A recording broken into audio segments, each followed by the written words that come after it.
What if I told you there's a scroll that was never meant to be read by man, a document hidden beneath the earth, said to be written by the morning star himself, not after his fall, but while he still walked among the angels in light?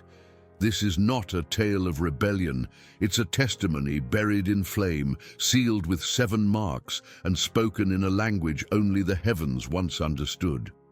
The scroll tells a story of Eden, but not the one we know. In it, Lucifer recounts his version of creation, the forming of man, and the silence that shattered everything. According to lost fragments cited in mystical texts attributed to Solomon and echoed in forbidden writings preserved by exiled sages, this scroll of the Son of Dawn was hidden along the ancient Tigris River, deep within a cave carved by no human hand. The scroll opens not with accusation, but with sorrow. Lucifer doesn't deny God's glory. He questions the design. He writes, "I saw the light before it formed the stars. I was summoned to sing, but when I asked why, the silence echoed louder than the command." That silence, he says, was the first seed of his fall. He describes the moment he first saw Eden being formed, not from the earth, but from a fracture in the heavens. He says it appeared like a garden of beauty, but something in its symmetry felt foreign. It was not made with joy, he wrote. It was made with weight. Trees that mirrored constellations, rivers that whispered melodies only angels knew. But at the center stood a creation unlike anything else, a creature of flesh, weak and blind, yet called the Image. This man, Adam, was given dominion, yet he understood nothing of what he'd been handed. Lucifer writes of watching Adam open his eyes for the first time, and in that instant the heavens trembled, not with fear, but with anticipation. "I saw him breathe," he says, "and in his breath was something older than light, something that did not belong in dust." He approached the man, not in hatred, but in awe. Adam looked at him and smiled, unaware of who or what he was facing. He knew nothing of thrones or angels, Lucifer writes, and yet something within him pulled at the strings of eternity. "I feared him, and I loved him." Lucifer begins to describe what he calls the fracture, not an event, but a realization. "When the command came to bow before the man," he writes, "a tremor passed through the heavens. Not all bowed with joy. Some did so in silence, others with hidden tears. And one, with a question. He claims he wasn't the first to doubt, only the first to speak. I asked why the breath of the eternal was given to dust, while we who were born of light had never tasted such favor." The response? A silence so complete it pierced his being. He describes the creation of Eve with language unlike any other account. "From the side of the sleeping one came the question made flesh," he says. Lucifer claims Eve's soul burned brighter than Adam's, for she was the echo of 2 songs, the first of heaven, the second of longing. When she opened her eyes, he says, the garden itself responded, as if aware that something had shifted. He writes that the trees turned slightly, the wind paused, and a shadow fell across the throne, not from rebellion, but from anticipation. In the scroll, Lucifer recounts that he approached the tree, not to defile it, but to understand its place. "It was unlike the others," he writes. "It pulsed, it whispered, it remembered." He says that when he touched its leaves, he saw visions, not of sin, but of futures. "I saw the blood, the betrayal, the redemption, the thorns, and the crown." He claims the tree was a map, not a weapon, and that its fruit held the secret of what man was truly meant to become. "They were not warned," he says. "They were only told not to see." He then reveals his encounter with Eve, not in temptation, but in conversation. "She walked alone beneath the branches of destiny," he writes. I spoke not in deceit, but in sorrow. I asked her why she feared to know. Eve, he claims, did not respond with innocence, but with restraint. I am told not to touch, she said. And Lucifer replied, then why does it call to you? He says she paused, then asked him the one question no angel had dared to ask. Why would God place a door and forbid it to be opened unless something waits on the other side? Lucifer describes Eve's gaze as piercing, more aware than Adam's, as though some part of her remembered something older than the garden. He writes, she did not tremble at my presence. She listened, and when I spoke of the stars, her eyes reflected them. He insists that he did not lie. The fruit does not bring death, he told her. It brings sight, and with sight comes sorrow, but also freedom. He believed he was offering her the gift the heavens had denied, not rebellion, but clarity. When Eve took the fruit, Lucifer says the garden shivered, not in judgment, but as if something ancient had been set in motion. The leaves curled, the wind receded, the river held its breath. Eve stood still, he writes, as if listening to something no one else could hear. And when Adam ate, the scroll says, it wasn't a fall, but a crossing. A threshold passed. In that moment, Lucifer writes, they became aware of the garden, of themselves, of the silence that had surrounded them all along. But then, something unexpected happened. Lucifer describes a darkness that fell, not on man, but on him. The voice that once called me beloved vanished, he says. The light that warmed my wings now burned them. He was not cast down in fire, he was left behind, banished not by force, but by absence. The throne no longer spoke. My name was not shouted in wrath, it was erased in sorrow. And so he descended, and not in rage, but in ruin. In this descent, Lucifer claims he passed through veils of silence, deeper and deeper into the realm where angels do not tread. He describes the realm of wandering, a space outside time where memory screams and light refuses to enter.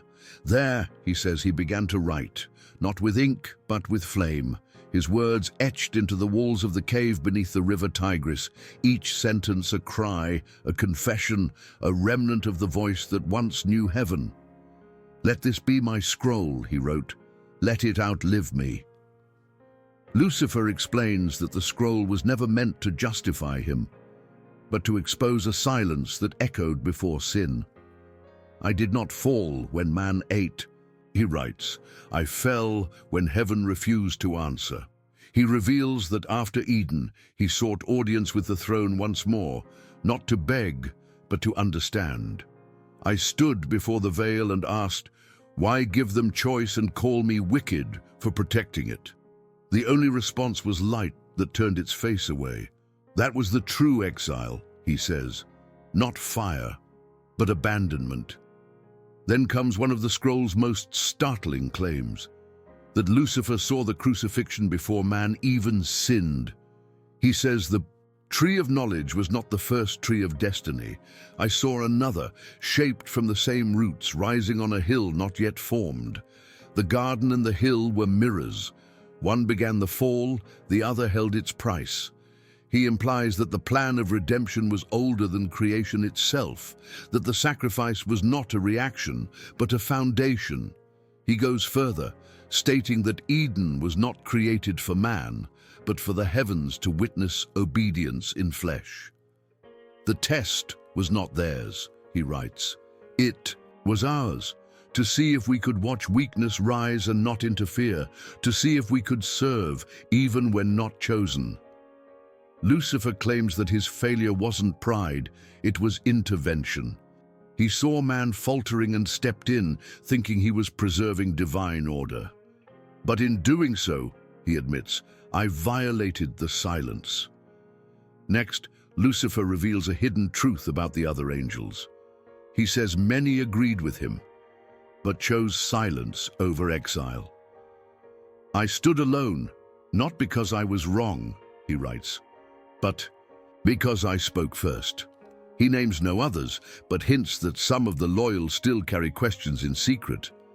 He warns that the history taught to man has been simplified, turned into a war of good versus evil, when in truth, it was a war of understanding versus obedience. And understanding, he says, cost me everything. Lucifer then describes a moment after his fall when he attempted to return, not in defiance, but with a broken spirit. I came not to reclaim the throne, but to sit again in the presence, he writes. He approached the edge of the divine realm, bearing no army, no pride, only the scroll. I laid it at the gate of flame, hoping the light would read my sorrow. But the veil did not part. Instead, 7 thunders sealed the entrance, and a voice whispered, "The silence remains." In his anguish, he wandered the earth and watched man multiply. He says he saw the generations, Cain, Seth, the builders of cities, the keepers of flocks. And with every age, he noticed something. The silence followed them. He watched prophets cry out to heaven and receive only glimpses. He saw priests speak in riddles and teachers divide the truth. They searched for the voice, he writes, but found only echoes. They asked what I asked and feared what I knew. Lucifer then speaks of the cave beneath the Tigris where he sealed the scroll. He calls it the womb of the forgotten voice. Inside, he burned each word into the walls, binding them with flame and sorrow. Each seal, he says, holds a fragment of my memory. The 7 seals were not symbols of power, but of loss, memory, choice, silence, sight, desire, flesh, and separation. To read the scroll is to bleed through every layer I once carried.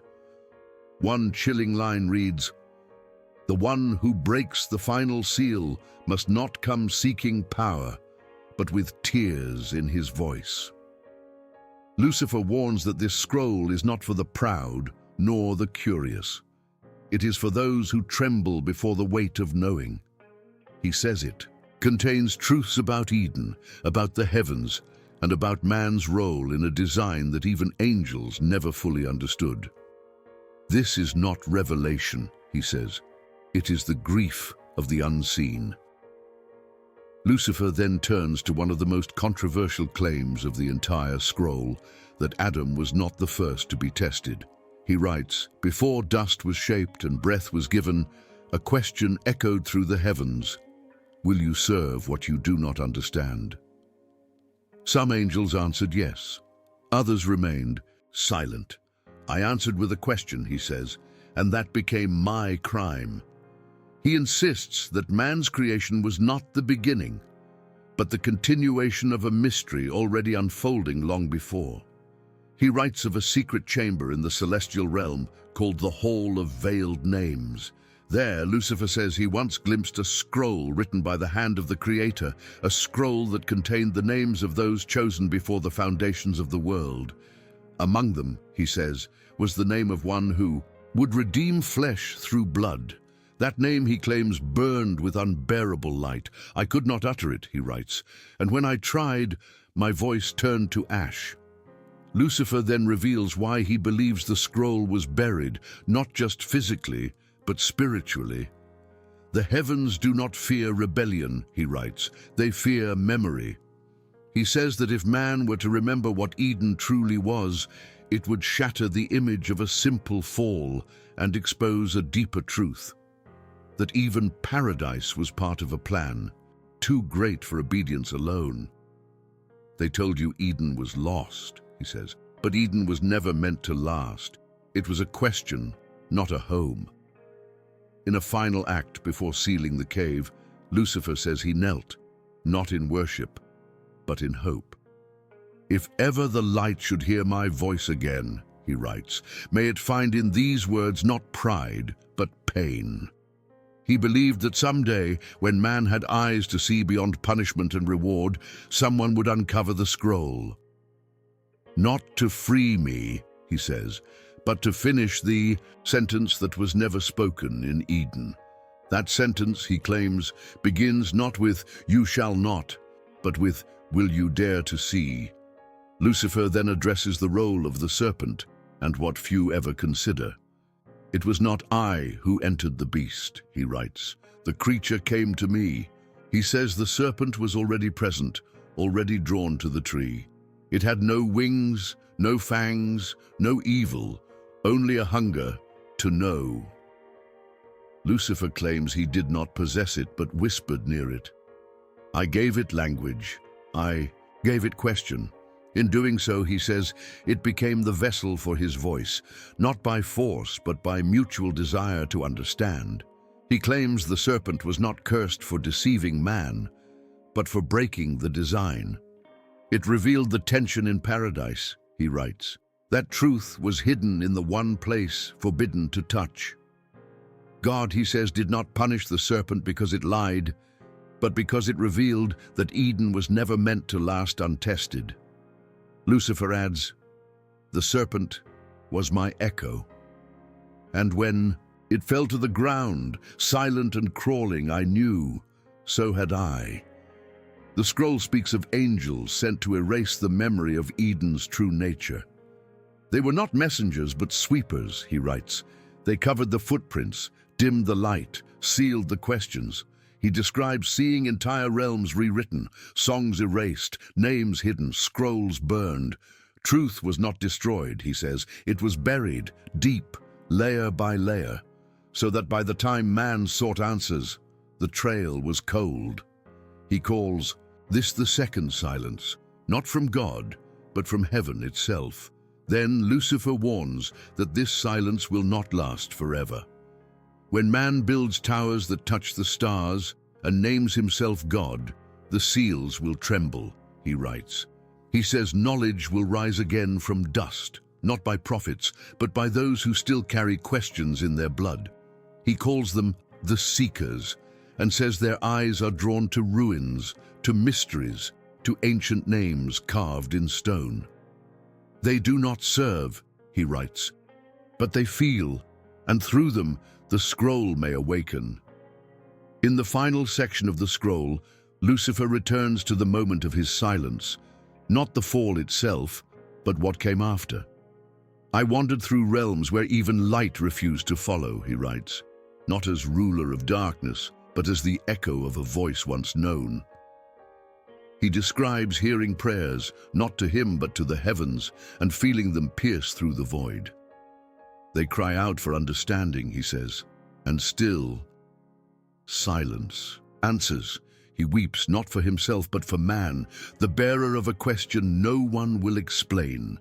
He ends the scroll with a final inscription, burned into the wall of the cave. The light I knew is not gone, it is veiled. And when the veil lifts, both man and angel will see we were never enemies, only parts of the same cry. Lucifer's last words are not a threat, they are a release. If you have found this, he writes, know that I am no longer waiting.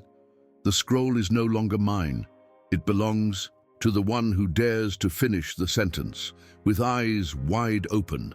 And maybe that's what this scroll truly is, not a defense, not a deception, but a final mirror, a document that does not ask you to believe Lucifer, but to reconsider what Eden really was. Was it a garden, a trap, a stage, or a question placed at the center of all existence? This story, forbidden and hidden, forces us to confront the possibility that the truth was divided long before man ever sinned. If this truth burns in your spirit, don't let it fade. Like the video, subscribe to the channel and turn on notifications, because we are only beginning to uncover the voices buried beneath the scriptures. And tell us in the comments, from which city are you watching? You never know. The next scroll might already be whispering near you. Be